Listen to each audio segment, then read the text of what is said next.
plena Guerra Fría, mientras el este y el oeste se disputaban la supremacía no solo militar sino también científica, surgió uno de los relatos más perturbadores jamás asociados a experimentación humana, el experimento del sueño ruso.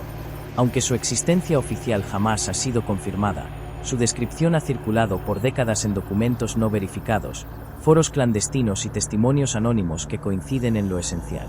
El experimento buscaba responder una pregunta siniestra. ¿Qué ocurre cuando se fuerza al ser humano a permanecer despierto durante semanas, sin tregua, sin escape? El escenario habría sido un laboratorio militar soviético, a fines de los años 40. 5 prisioneros políticos, considerados enemigos del Estado, fueron seleccionados como sujetos de prueba. Se les ofreció libertad a cambio de someterse a una investigación de 30 días sin dormir. La herramienta, un gas experimental diseñado para mantenerlos despiertos, administrado en una cámara herméticamente sellada bajo observación constante. En los primeros días, los efectos parecían limitados al insomnio, ojos enrojecidos, irritabilidad, ansiedad. Pero luego, las voces comenzaron a fallar, los pensamientos se fracturaron. La paranoia emergió como una enfermedad infecciosa. Los prisioneros empezaron a susurrar al vacío, a sospechar unos de otros, a rechazar el contacto. El deterioro mental fue rápido y brutal. A partir del 9º día, dejaron de hablar. Se sentaban en rincones oscuros, miraban fijamente las paredes. Cuando el equipo intentó ingresar para verificar su estado, los gritos fueron ensordecedores. No apaguen el gas. Cuando finalmente entraron, descubrieron un escenario de pesadilla. Uno de los prisioneros había muerto. Los otros presentaban heridas autoinfligidas, órganos expuestos, trozos de carne faltante. Algunos se alimentaban de sí mismos. No respondían al dolor. No pedían ayuda.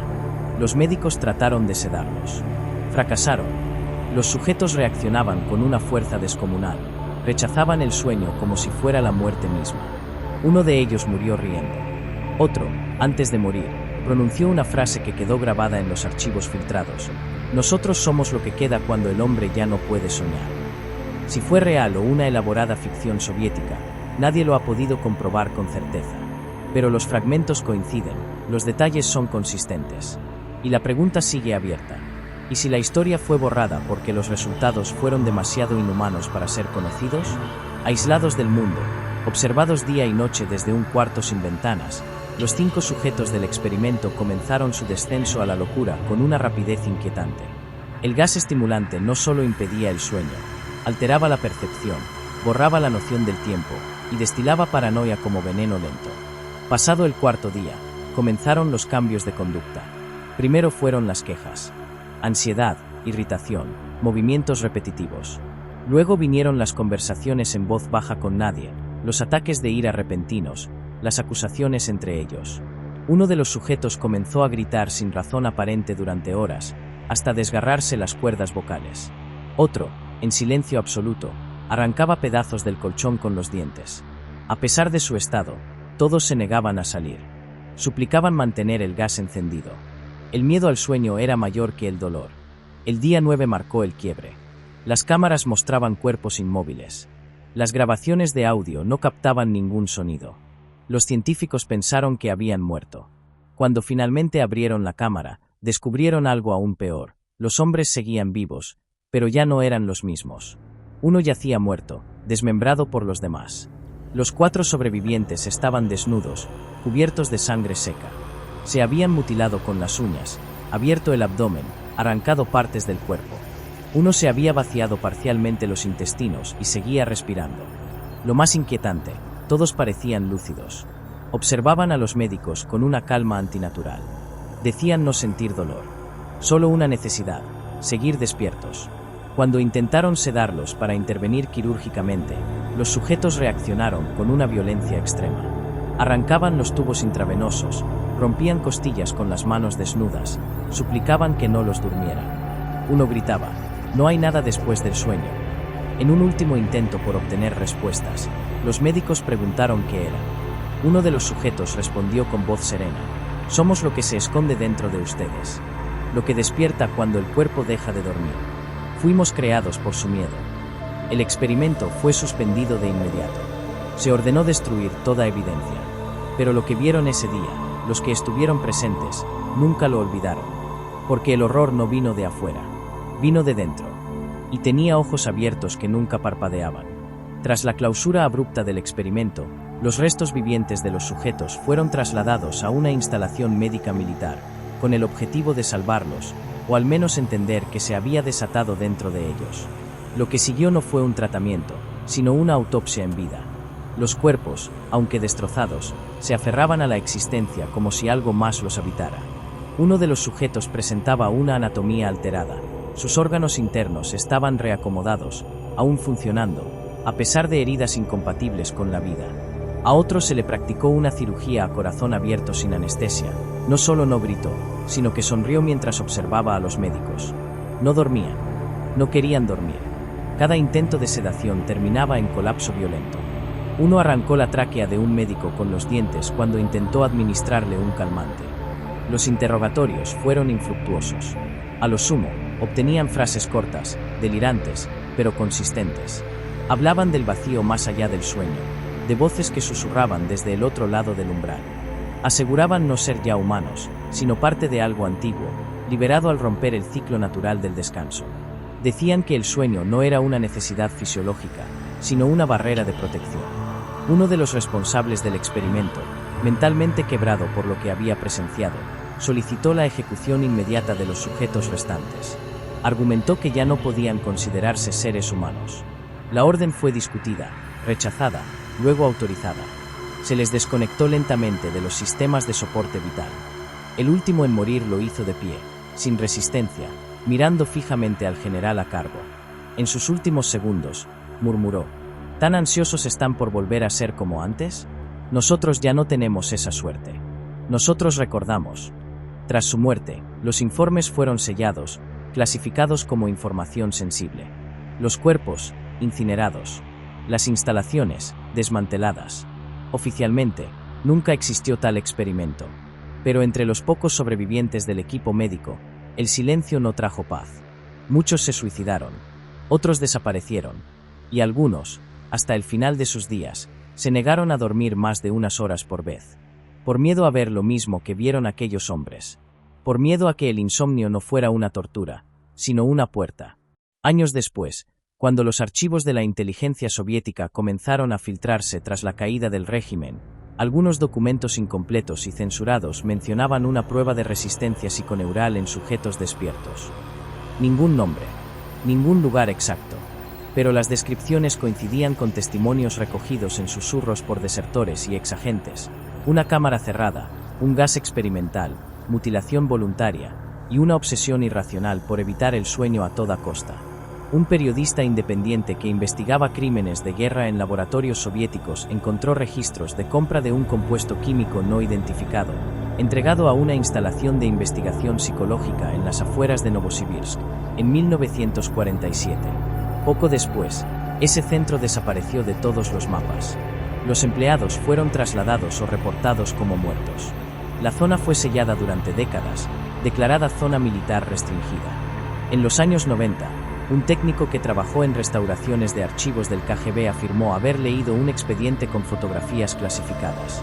Según su testimonio, las imágenes mostraban a un hombre completamente despierto, con los ojos inyectados de sangre, la piel abierta en múltiples puntos, y una sonrisa marcada con restos de carne entre los dientes. La mirada no era de locura, dijo. Era de absoluta conciencia. A pesar de que muchos tacharon el caso de leyenda urbana o creepypasta, algunos neurólogos de élite advirtieron que la privación extrema del sueño no solo destruye la mente, sino que puede inducir estados alterados de conciencia no del todo comprendidos. En ensayos clínicos legales, ningún ser humano ha resistido más de 11 días sin dormir. A partir del cuarto día, la psicosis se vuelve casi inevitable. ¿Qué pasaría si esa barrera se forzara más allá del límite? En secreto, varias potencias habrían intentado replicar lo ocurrido. Todos los registros terminaron en el mismo silencio. Porque, según ciertas fuentes anónimas, hubo algo que se repitió en cada intento. Los sujetos se negaban a dormir después del día 8. No por resistencia, sino por terror absoluto.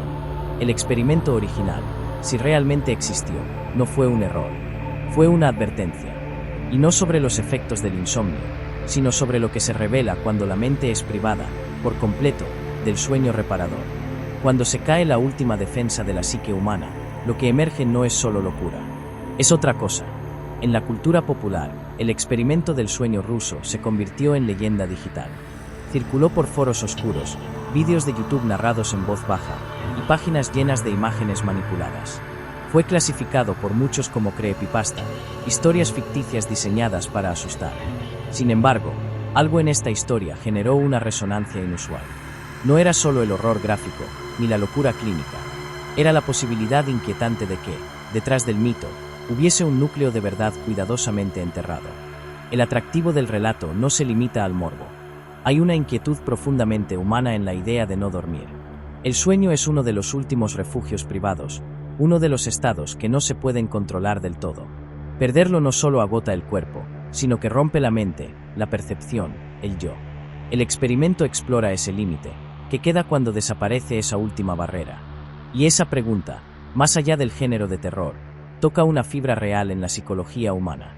Expertos en folclore digital afirman que las historias que perduran, las que se niegan a morir, lo hacen porque en algún punto conectan con un miedo arquetípico. En este caso, no es el miedo a la muerte.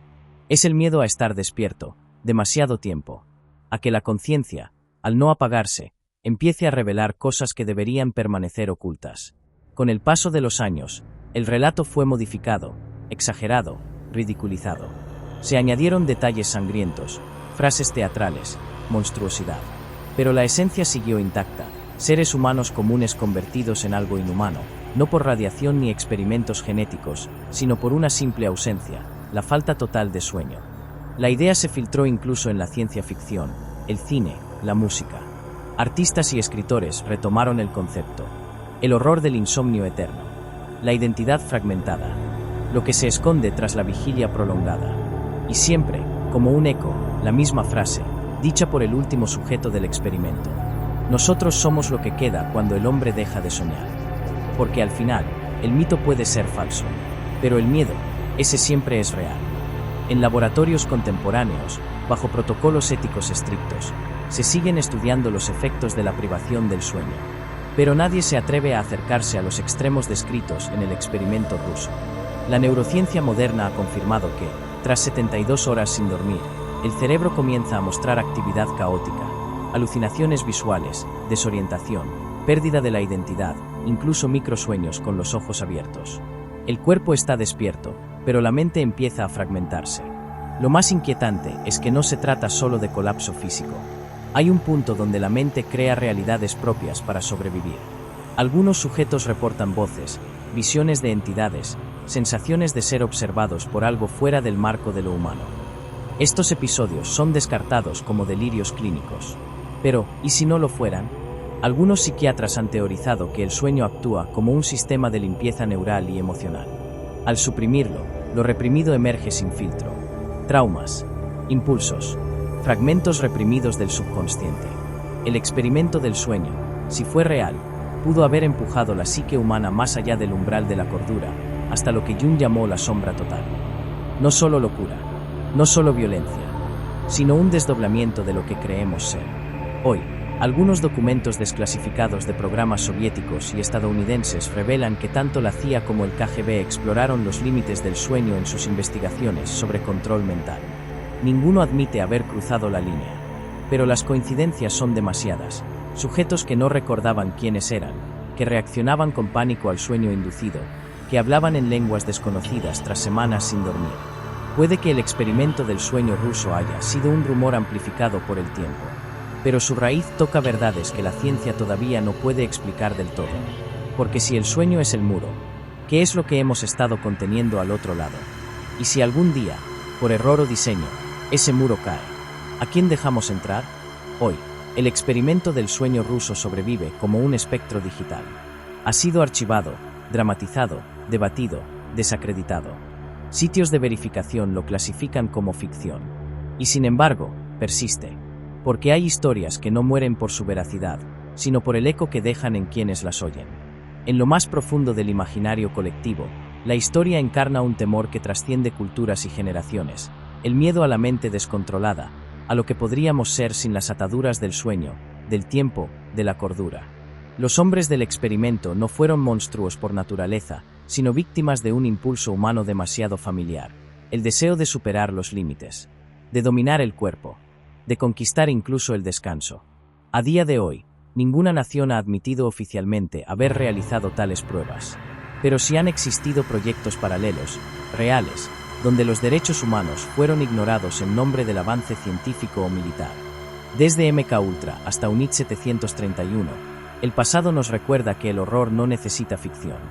Y entonces, queda la posibilidad más inquietante, que el experimento existió, pero fue eliminado de la historia, que quienes lo diseñaron decidieron no volver a repetirlo, no por ética, sino por miedo a lo que encontraron, porque los cuerpos se pueden controlar, la mente, hasta cierto punto, pero cuando se abre una puerta que nunca debió tocarse, no siempre se puede cerrar. Quizás el experimento no fue un intento de mantener despiertos a 5 hombres, quizás fue una advertencia, una de esas que solo se entienden cuando ya es demasiado tarde. ¿Prefieres este tipo de contenido o algo más largo y detallado? Te leo en los comentarios.